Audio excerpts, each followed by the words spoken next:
లాల్ దర్వాజా బోనాలు అంగరంగ వైభవంగా జరుగుతూ ఉన్నాయి. సో బోనాల నేపథ్యంలో పటిష్ట బందోబస్తును కూడా ఏర్పాటు చేశారు. దాదాపు 2500 మంది పోలీసులతో పటిష్ట భద్రతను ఏర్పాటు చేశారు. అలాగే 200 సీసీ కెమెరాలను కూడా ఇక్కడ ఏర్పాటు చేసినట్టుగా కూడా తెలుస్తుంది.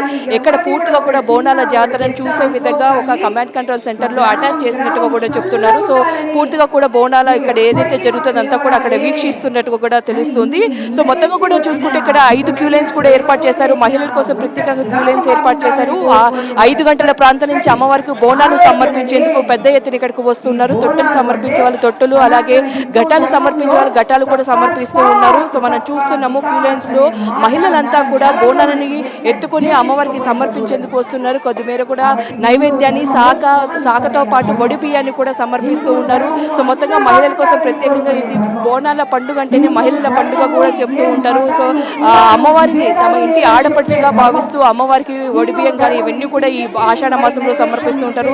చాలా వరకు శ్రావణ మాసంలో బోనాలు నిర్వహిస్తుంటే ఈ జంట నగరాల్లో మాత్రం ఆషాఢ మాసంలో నెల రోజుల పాటు ఎంతో ఆధ్యాత్మిక శోభ కనిపిస్తూ ఉంటుంది. బోనాల పండుగ అంతా అంగరంగ వైభవంగా జరిపిస్తూ ఉంటారు. ఒకవైపు పోతురాజుల విన్యాసాలు అయితేనేమి, జోగినీలు అలాగే శివసత్తుల విన్యాసాలు కూడా ఇక్కడ కనిపిస్తూ ఉంటాయి. సో గంటకి కూడా భక్తుల రద్దీ పెరుగుతూ వస్తుంది. సో ఆ భక్తుల రద్దీని కూడా త్వరగా పంపించేందుకు కూడా పోలీసుల ప్రయత్నాలు చేస్తూ ఉన్నారు. సో వీఐపీ మూవ్మెంట్ ఉండడం కారణంగా కూడా దానికి తగ్గట్టుగా కూడా ఇక్కడ ఏర్పాట్లు చేసినట్టు కూడా తెలుస్తుంది. దాదాపు ఈ సింహవాహిని అమ్మవారి బోనాల పండుగ సంబంధించి 200 సంవత్సరాల చరిత్ర ఉందని చెబుతూ ఉన్నారు.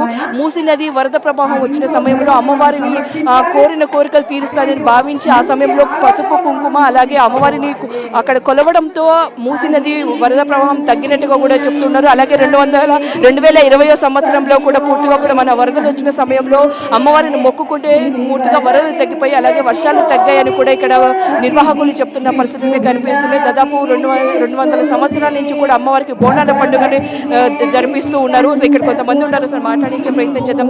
ఎక్కడి నుంచి వస్తున్నారండి? మేము అది ఇక్కడే అండి, లోకల్ లాల్ దర్వాజా. ఎవ్రీ ఇయర్ చేస్తాము.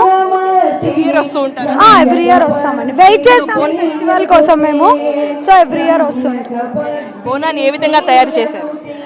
అమ్మకి ఇష్టమైన నైవేద్యము పరమాన్నము, పెరుగు, పచ్చి పులుసు అవన్నీ తెలంగాణ సాంప్రదాయం ఏదైతే ఉందో అవన్నీ వేసి అమ్మవారికి శ్రేష్టంగా నైవేద్యం చేసి బోనం చేసి మట్టి కుండలో తీసుకొని వెళ్తున్నాం.